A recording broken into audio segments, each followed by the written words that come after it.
Hi everybody, AstroTarotJohn here, and this is your daily tarot card pull for Tuesday, March 10th, 2026, and this is the Death card from the Lord of the Rings Tarot. Once again, Lord of the Rings fans have a lot to choose from. There are quite a few different decks for that fandom. Lord of the Rings Tarot, Hobbit Tarot, I'm sure there are more than that. But if you're a Lord of the Rings fan, I definitely encourage you to pick up some of these Lord of the Rings themed tarot decks. What I'd like to talk about today is the Death card. The Death card is misunderstood. It is feared. It is something that when clients get it, there's a little bit of shock value for those people who don't understand what it really means. But it's about transformation and change, folks. Yes, it is about the idea of death, but the idea here is that things have to die, leave our lives, so that new things can grow in our lives. That's the idea. I like to think of the Death card as evolution.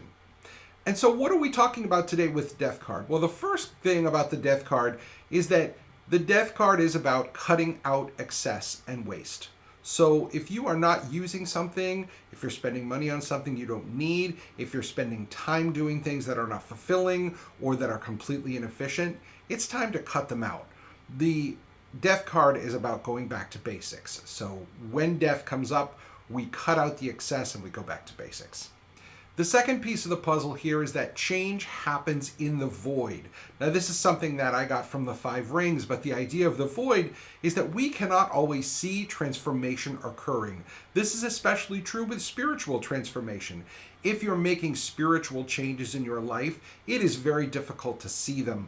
I often think about people who are trying to think of spirituality like a math problem that you can just graph. No, folks, that's not the way spiritual transformation works. And it doesn't usually work on the timeline that we expect it to. So keep in mind that even if you don't see change going on, change is likely occurring in the background because change never stops. I love this one book that talked about change being the only constant, and that's definitely true, and death shows us that.